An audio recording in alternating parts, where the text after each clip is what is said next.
Hi, my littles. It's Gramma Bren, and I'm going to read you the story today from Walt Disney called 102 Dalmatians. And it's based on the story by Dodie Smith of 101 Dalmatians, but this is 102 Dalmatians. After spending years in prison for puppy napping, Cruella de Vil was free. She was now a changed woman.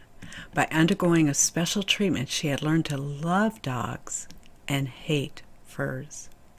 Clutching her dog Fluffy, Cruella ordered her assistant Alonzo to gather up her furs and her Dalmatian puppy coat design. Then she had him throw them in a secret room in her mansion. "Lock them away! Bury them beyond sight and memory," Cruella shouted to Alonzo. But had Cruella really changed? Her probation officer, Chloe, didn't think so. It was Chloe's job to check up on the released prisoner. Chloe's Dalmatians were upset too when they learned Cruella was free. After all, they had just welcomed 3 adorable puppies into the world. Chloe promised her dogs Dipstick and Dottie that she'd be keeping her eye on Cruella. Chloe and her dogs weren't the only ones with worries. Kevin, a young man who ran the Second Chance dog shelter, had worries too. The shelter was closing because it had run out of money. Kevin had several dogs of his own and a parrot named Wattlesworth.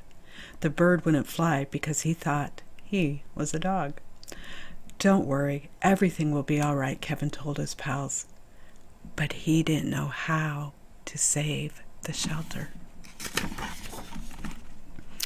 Imagine Kevin's surprise when Cruella arrived at the shelter one day. "This place and I were made for each other," Cruella told Kevin.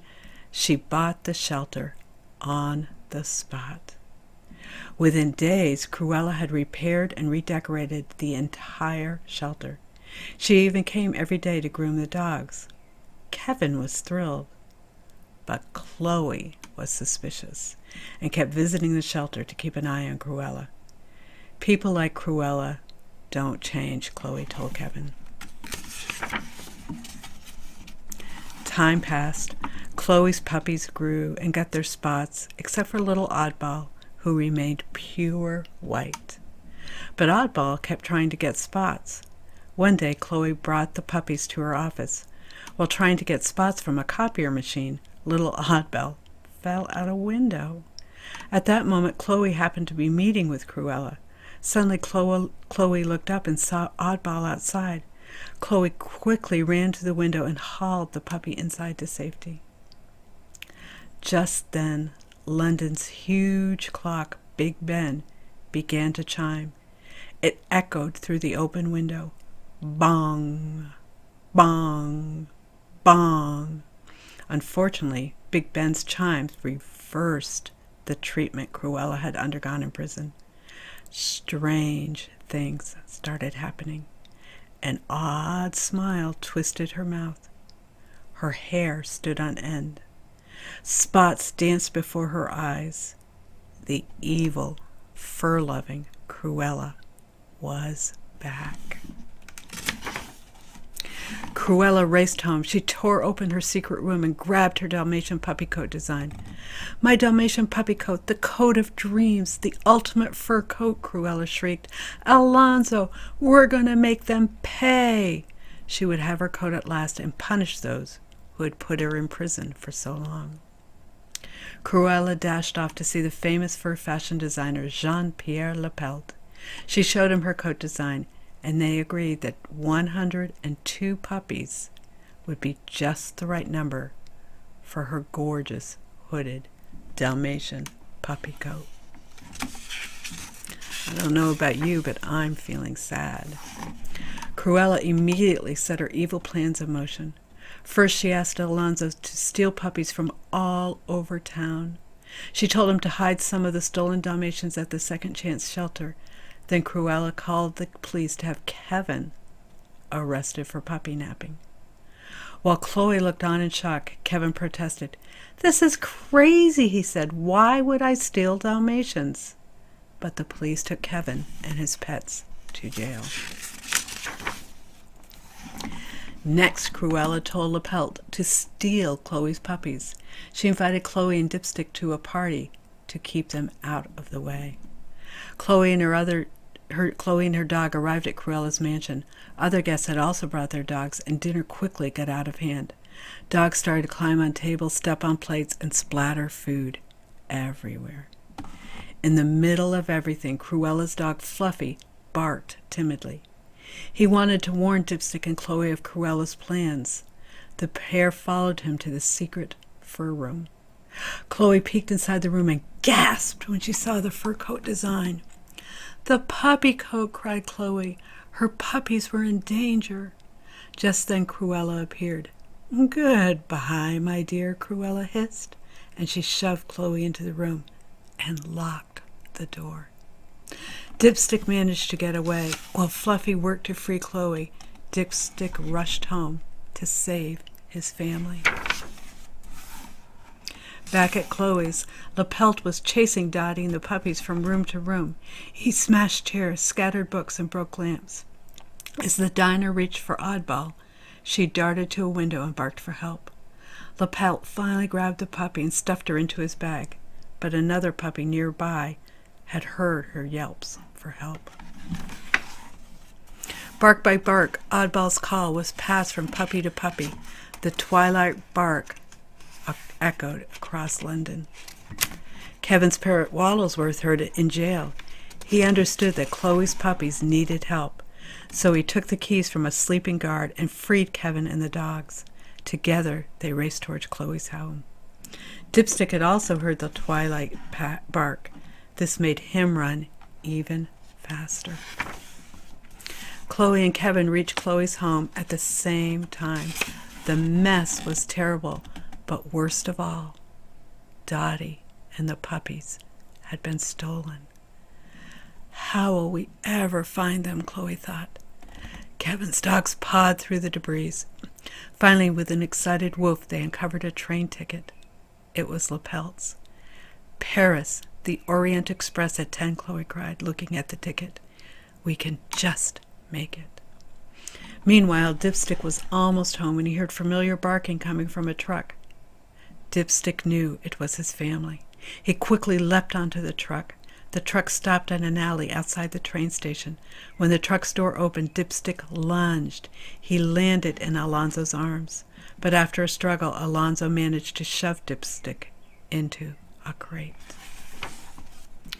Cruella was taking the puppies by train to Lepelt's workshop in Paris. But when she pulled Oddball from the bag, Cruella dropped the white puppy. "A rat!" Cruella shouted. "I asked for spotted dogs." Oddball scampered off into the train station. "Find that dog and get rid of it," Cruella screamed at Alonzo. Racing through the station, Oddball dodged suitcases and ducked past feet. Alonzo puffed after her. Finally, he gave up and boarded the train to join Cruella and Lepelt. His truck, Cruella's car, and all the dogs were already aboard. "You took care of the rat?" Cruella asked him. "You will never see it again," Alonzo replied. The train began to move. Oddball ran after it, trying to jump aboard. Just then, Chloe, Kevin, and his pets arrived and saw Oddball on the tracks. "She'll be killed," Chloe cried out. It was then that Waddlesworth flew for the first time in his life. The bird snatched up Oddball and landed inside the train with a thump. Waddlesworth and Oddball found Cruella's car on the train.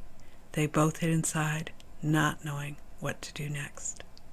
The train rumbled on through the night. Once in Paris, Cruella and Lepelt drove to Lepelt's workshop in her car. Alonzo took the dogs along in his truck.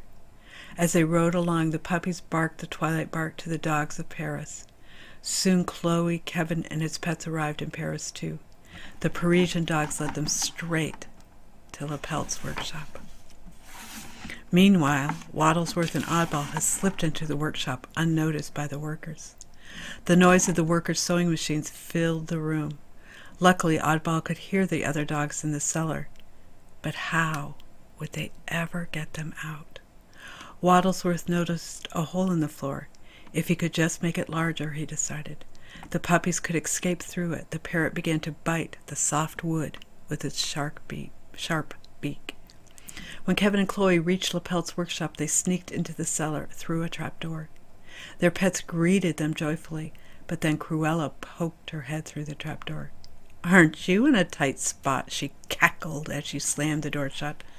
The lock turned. Now everyone was trapped. Well, almost everyone. At that moment, Waddlesworth stuck his beak through the hole he had chewed. "Psst! Up here," the parrot whispered. Working swiftly, Chloe and Kevin began passing the puppies up through the hole in the floor. Upstairs, Oddball led the puppies to a door. It was locked. Desperately looking for another way out, she headed up a staircase. One by one, the puppies climbed the creaking stairs. It seemed as if they might get away when Cruella spotted them. "It's the little rat!" Cruella screamed when she saw Oddball. Then she turned towards Alonzo. "You lied to me, you worm!" And she raced after the puppies. "You are a wormy little man," LaPelt agreed. Alonzo had had enough. He wanted to help the dogs. Alonzo tackled the fashion designer back and forth. The two men wrestled until whoomph! Alonzo had the arms of LaPelt's coat stitched together by one of the workers, with LaPelt in it. The designer stumbled and fell through the hole Waddlesworth had made in the floor. LaPelt was stuck in the hole. Alonzo rushed to the trapdoor. He opened it and set Kevin, Chloe, and the rest of the dogs free. In the meantime, Cruella was still chasing the puppies. She followed them up the stairs, across the attic, and out a window. Oddball urged the puppies across a narrow bridge to the bakery next door. Cruella tore after them. "This time it's personal," she screamed. Inside the bakery, the puppies dashed to safety as Oddball tried to hold off Cruella. But Cruella wouldn't be stopped. Grabbing a cable, she swung across the room, accidentally hitting a button with her foot. Clank, clank. The baking machinery came to life. Cruella lost her grip on the cable and fell into a huge mixing bowl of cake batter. The giant mixing bowl moved along a conveyor belt. "Ah!" Cruella yelled as eggs splattered down upon her head. "Black glub!" Cruella sputtered as she was covered with flour and milk. Round and round the mixing bowl turned. It churned Cruella into a mass of gloopy, gluey dough. Then it tipped over and poured Cruella into a huge cake pan.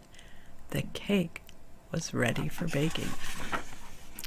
By now, Chloe and Kevin had arrived. Yapping joyfully, the dogs and their friends were reunited. Not long after, ding! The oven door opened and the cake came out with a crusty Cruella in the middle. Jumping on tubes of icing, the puppies decorated the Cruella cake. What fun! Outside the bakery, the Paris police were waiting to take a crumbly Cruella off to jail once again. LaPelt was unstuck from the hole and arrested too. Everyone else was soon back in London. A few weeks later, Alonzo and Fluffy showed up at the Second Chance shelter with a big surprise. "I asked if I could have the pleasure of delivering this," Alonzo began. Cruella had been forced to give her entire fortune to the dogs. "Judge's orders," Alonzo said. Everyone cheered. The dogs would be safe now. But little Oddball barked the loudest. Everyone looked up to see her sitting happily in the dog sculpture at the front of the shelter. Soon they could see why she was so happy. The brave little puppy's fur was no longer pure white. Oddball had gotten her spots at last. So it started out to be kind of a scary story. We didn't know what happened. Turned out to have a good ending. And part of it's because the dogs worked together and the dogs helped each other and the dogs had friends. And that's part of why God gives us friends and other people in our lives to help us, because it's easier for a group of people to achieve big things than it is just to do it all by ourselves. So remember, the next time you need help, tell somebody, ask somebody. And remember that it may seem like bad people get away with things, but they never really get away with things, because God always knows. And God will take care of that for us. And So until next time, God bless you all. Bye-bye.